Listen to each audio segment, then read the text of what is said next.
একটা কথা সবাই মন দিয়ে শুনে রাখো, আমার আর কৃষের বিয়েতে তুমি বা তোমাদের পরিবারের লোকজন যদি কেউ কোনো রকম ব্যাগরা দেওয়ার চেষ্টা করে না, তার পুরো ক্ষোভটা গিয়ে পড়বে কিন্তু শুভেন্দু ব্যানার্জির ওপর। আর তাই একদিনের জন্য হলেও আমি বন্ড সাইন করে শুভেন্দু ব্যানার্জিকে আনবো।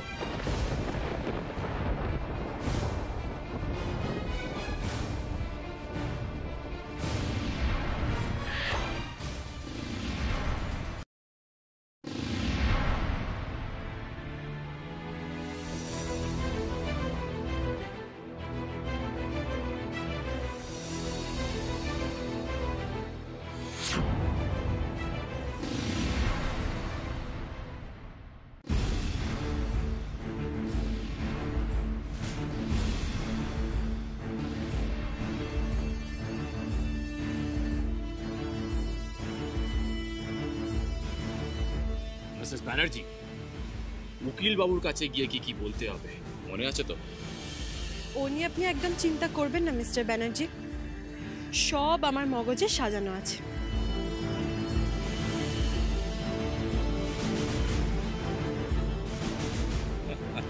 কিন্তু একটা কাজে সাফল্য পেলেও আর একটা কাজ হলো না, তাই না গোমরামুখ? আপনি রানাদার খোঁজটা পেলেন, আর আমি ওই লুকোনো ক্যামেরাটা নিয়েই কিরকম ধরা টরা পড়ে গিয়ে সব কিছু গোলমাল হয়ে গেল। ওই ক্যামেরাটা থেকেও আমরা অনেক তথ্য পেতাম, তাই না? রাধা, এইসব নিয়ে তুমি আর ভেবো না। দেখো রাধা, আমাদের দুটো টার্গেট ছিল। প্রথম হলো রানাদাকে খুঁজে বার করা। সেখানে অলরেডি গৌরবদা নিজের পুলিশ ফোর্স নিয়ে পৌঁছে গেছে আর ওখানে পাহারা দিচ্ছে, যাতে রানাদাকে ওরা ওখান থেকে অন্য কোথাও সরাতে না পারে। সেকেন্ড হলো যে উকিলের মাধ্যমে এই জালিয়াতি করা হয়েছে তার সন্ধান করে তাকে নিজেদের কাজে লাগানো, যাকে বলে চোরের ওপর বাটপাড়ি। ফার্স্ট টার্গেট আমরা ফুলফিল করে নিয়েছি, এবার সেকেন্ড টার্গেটের কাছে যাচ্ছি আমরা। হ্যাঁ, আজ যেভাবেই হোক জারা ম্যাডামের ওই জালিয়াত উকিলের পেট থেকে সব কথা বার করতে হবে, আর প্রমাণও জোগাড় করতে হবে। আর সেই জন্য তো এই পেন ক্যামেরা আমি নিয়ে যাচ্ছি। মিস্টার উকিল বাবু যা যা কথা বলবেন আমাদের সাথে সব এই ক্যামেরাতে রেকর্ড হবে। ব্যাস, তারপর দেখো আমরা জারার কি অবস্থা করি। আর আমাদের গণেশ দাদার সাহায্যে আমরা এই পরীক্ষাতেও ঠিক সাফল্য পাবো, আপনি দেখবেন। চলুন।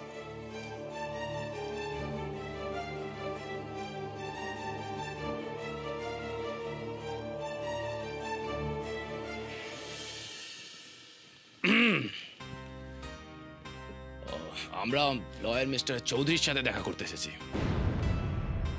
আমি লয়ার চৌধুরী, আসুন বসুন।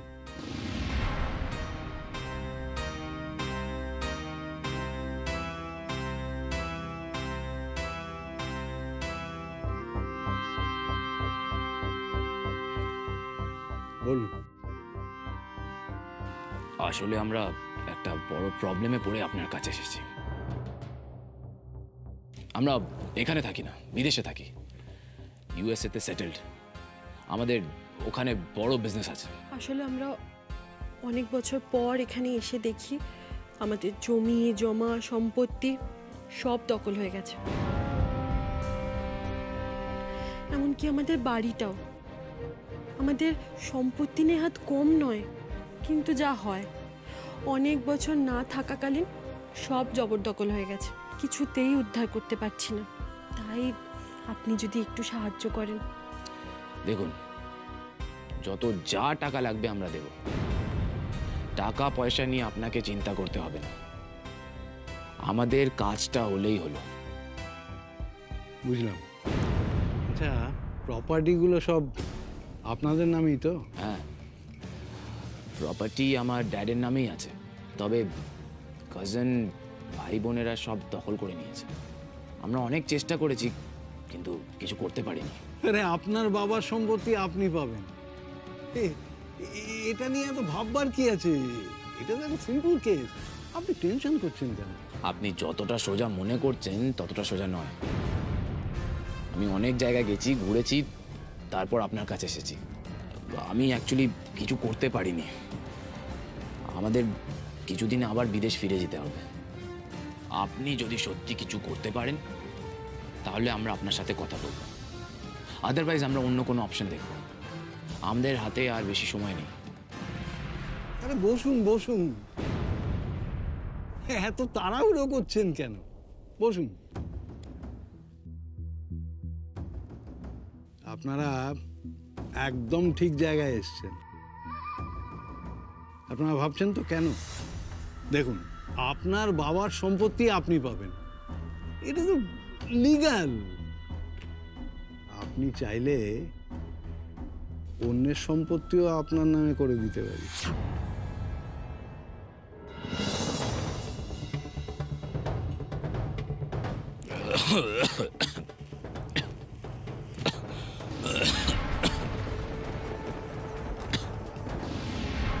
সেরকম আবার হয় নাকি? অন্যের সম্পত্তি নিজের নামে করা যায়? হয় না? আচ্ছা, এই যে আপনাদের বাড়িতে অন্যেরা আপনাদের সম্পত্তি দখল করে বসে আছে, কি করে করলো? নিশ্চয়ই কোনো একটা বেআইনি পথে আপনাদের সম্পত্তি দখল করেছে। হ্যাঁ, ঠিকই তো। শুনুন, এইসব কাজ না আমার বাহাতের খেল। আরে করে দেব, করে দেব। আমার ফিসটা জানেন তো? হ্যাঁ হ্যাঁ, সেটা নিয়ে আপনি একদম চিন্তা করবেন না। আমি আপনাকে ডলারে পেমেন্ট করব। এর আগেও আমাদের অনেকে অনেক আশা দিয়েছে আর কেউ করতে পারেনি। আপনি ঠিকঠাক করতে পারবেন তো? আরে বাবা, বলছি তো পারবো, এত টেনশন করছেন কেন?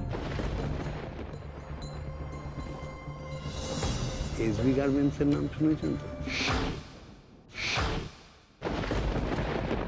বিশাল কোম্পানি, শুভেন্দু ব্যানার্জি ওনার। ওদের সমস্ত সম্পত্তি, বাড়ি গাড়ি সবকিছু ওদের এক্স এমপ্লয়ার যারা বাসুর নামে করে দিয়েছে। শুধু একটা সাদা কাগজে সই, বাস, তাহলেই হবে। হ্যাঁ, পেপারে আমি নিউজ দেখেছিলাম, মনে পড়ছে। কি কি কি নাম জানো? শুভেন্দু ব্যানার্জি সর্বশান্ত হয়ে গেছেন, আই সাপোজ। বাস, পেপারে যখন দেখেইছেন তখন নিশ্চয়ই বুঝতে পারছেন যে চৌধুরী উকিলের হাত কতটা লম্বা। হ্যাঁ, এই লম্বা হাতটায় পুলিশের হাত করা পড়বে মিস্টার চৌধুরী। মানে? মানেটা হলো, আপনি এতক্ষণ যা যা কথা বললেন সেই কথাগুলো পুলিশ এবং আদালতের সামনে গিয়ে স্বীকার করতে হবে। এসব কি বলছেন আপনারা? আপনারা কারা? কি জন্য এসছেন এখানে? পুলিশ? সাংবাদিক? আপনারা কি চান?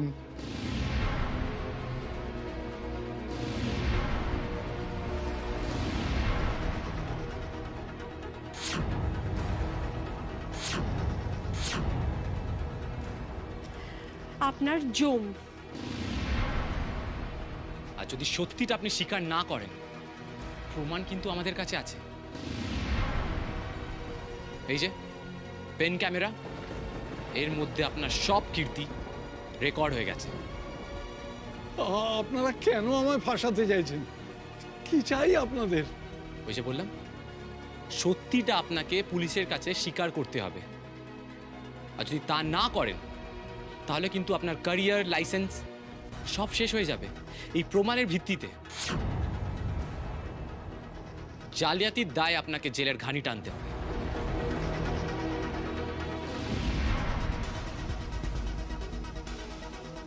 না না, আপনারা বলুন আমায় কি করতে হবে। আপনারা যা বলবেন আমি তাই করব।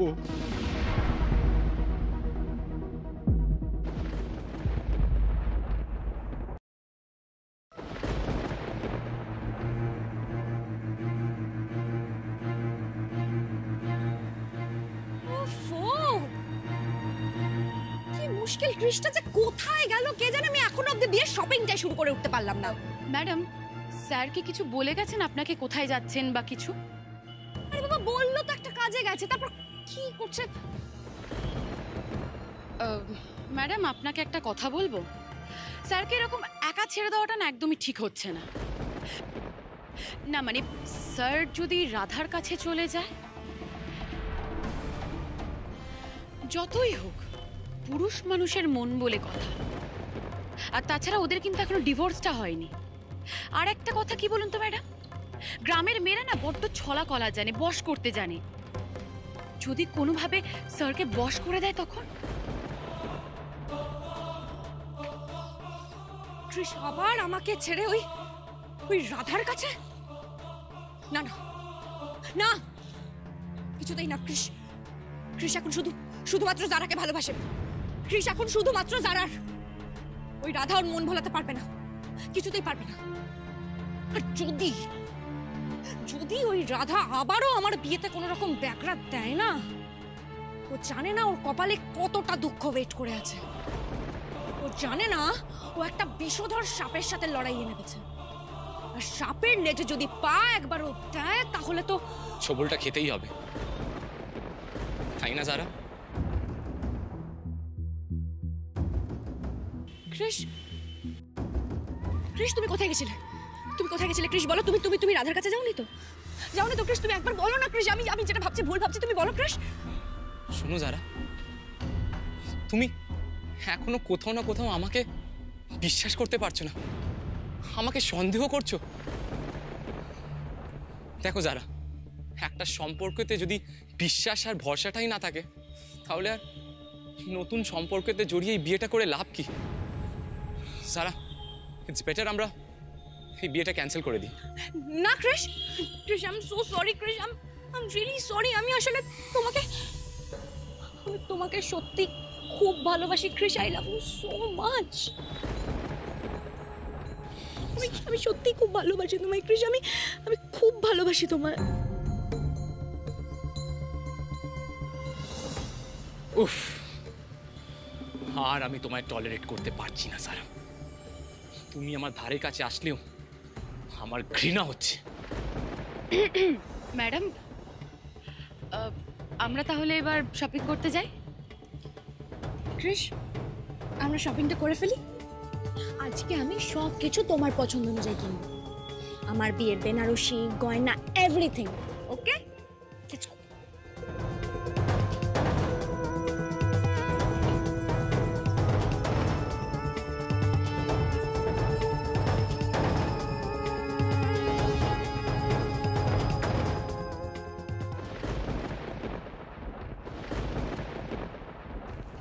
দিদি ভাই, তুমি এরকম ভর সন্ধেবেলায় মাথায় হাত দিয়ে বসে আছো কেন? তুমি জানো না এরকম মাথায় হাত দিয়ে বসে থাকলে গৃহস্থের অকল্যাণ হয়? এই বাড়ির কি আর কল্যাণ হচ্ছে বলো তো? তা যা বলেছ, তোমাদের যা যাচ্ছে। হ্যাঁ, আমাদের। তুমি আর দিব্য তো না না না না, ছি ছি ছি ছি ছি ছি। দিদি ভাই, আমি তোমার দেওর, আমরা কি তোমার থেকে আলাদা বলো? আমাদের কি কষ্ট হচ্ছে ওই বাড়িতে তোমাদের ছাড়া, তুমি ভাবতেও পারবে না। আমাদের দম বন্ধ হয়ে আসছে। যারা তো একেবারে চাবুকের ডগায় রেখেছে আমাদের। আমি না দিদি ভাই একটা কথা না কিছুতেই বুঝতে পারছি না, জানো তো? সমানে ভেবে চলেছি যে কৃষ কি করে একেবারে সম্পূর্ণ ঘুরে জারার দিকে চলে গেল, আমাদের রাধার মতন লক্ষ্মীমন্ত মেয়েকে ছেড়ে। এটা আমি কিছুতেই বুঝতে পারছি না। তো তুমি তো বলতে পারবে, মানে কৃষ কি জারাকে সত্যি সত্যি বিয়ে করছে, নাকি এইটা তোমাদের কোনো গেম প্ল্যান? রমলা, আমি এই কথা নিয়ে কোনো আলোচনা করতে চাই না। না না, আমি বুঝতে পারছি, কিন্তু মানে তুমি আমাকে বলতে পারো। মানে আমি তার কাউকে বলবো না, মানে যারাকে তো বলবোই না। প্লিজ রমলা, আমি এমনিতেই শুভেন্দুকে নিয়ে খুব চিন্তিত। Stop it. মা, জারা ম্যাডাম বলেছেন ওনার আর গোমরা মুখর বিয়ের সময় বাবাকে ওখানে উপস্থিত থাকতে হবে। বন্ড দিয়ে হলেও বাবাকে বাড়ি ফিরিয়ে আনতে হবে বিয়ের সময়। হোয়াট? আমাদের সংসার তো ভেঙে চুরমার করে শেষ করে দিয়েছে সারা। এখন শুভেন্দুকে শেষ না করে শান্তি নেই। হ্যাঁ, আমি কিন্তু এটা রাধাকেই দোষ দেব।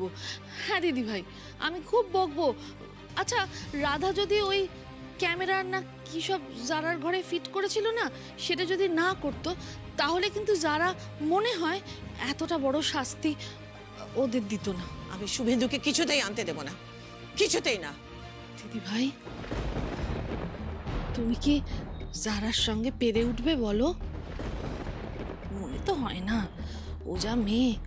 এই তো রাধা কতবার কত রকম চেষ্টা তো করলো, পারলো না, প্রত্যেকবার ফেল করলো। রাধা, তুমি কি সত্যি গো কৃষকে ডিভোর্স দিয়ে এই বাড়ি ছেড়ে চলে যাবে?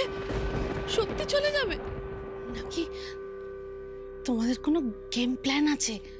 বলো না, বলো না, আমাকে বলো না।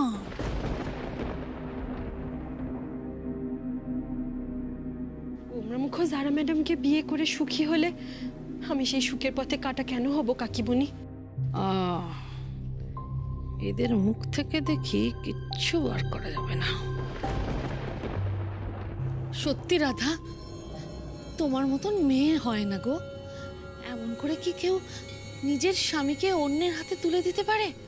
না না না, তোমাকে না দেখলে আমি বিশ্বাসই করতে পারতাম না। বিশ্বাস করো। কি বলবো বলো তোমাকে? আমি আসি, তোমার গণেশ দাদাই তোমাকে রক্ষা করবেন। দিদি ভাই, আসছি।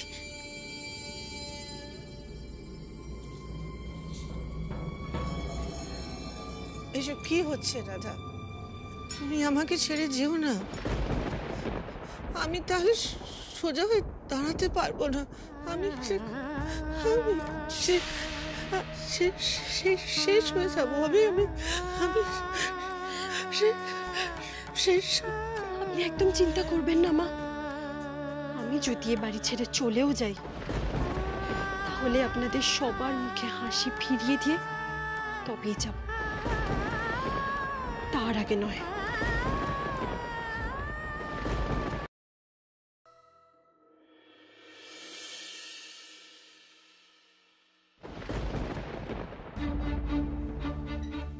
এ নাও যারা, দই চিড়ে। এইটা তুমি যত পারো এখন পেট পুড়ে খেয়ে নাও, বুঝলে? মানে তুমি তো সব নিয়ম মেনে বিয়ে টিয়ে করছো, তো বিয়ে পর্যন্ত কিচ্ছু খেতে পারবে না। না, খাও। বুঝলে রমলা আন্টি, আমি তো নিয়ম মেনেই বিয়েটা করতে চাইছি। না, আমার এটা বিয়ে বাড়ি লাগছেই না। এটা বিয়ে বাড়ি, একটা লোকজন নেই, কেউ শাঁখ বাজাচ্ছে না, উলু দিচ্ছে না।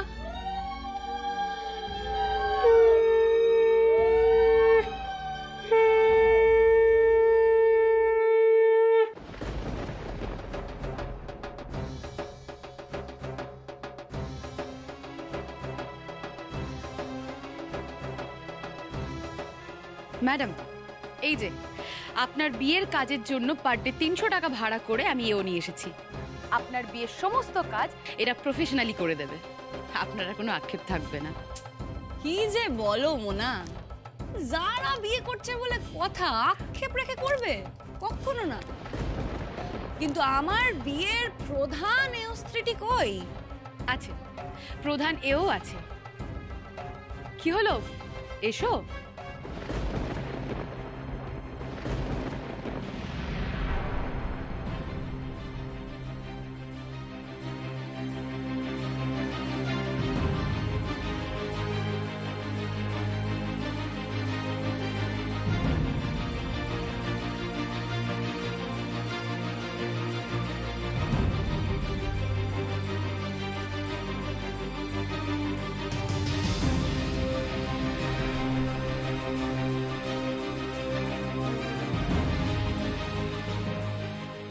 আরে রাধা যে, তুমি ছাড়া বিয়ে বাড়ি জমে বলো তো? আমার বিয়ে বলে কথা। তো তুমি নিশ্চয়ই কৃষকে দধিমঙ্গল খাইয়ে এলে, ভালো করেছো। বসো বসো, এবার আমাকেও এই দই চিড়েটা খাইয়ে দাও। এসো।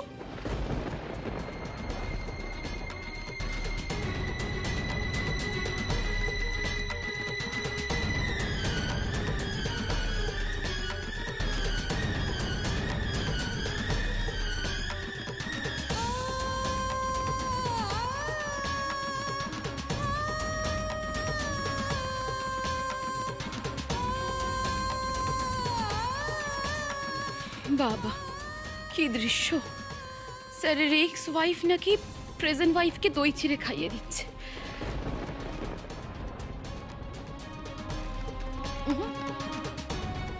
না মোনা, এখনো কিন্তু রাধা এক্স হয়নি।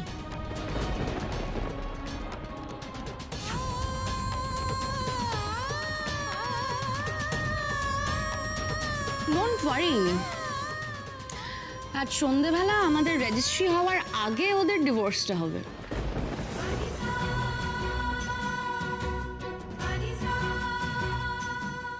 রাধা, আরেক চামচ খাওয়াও।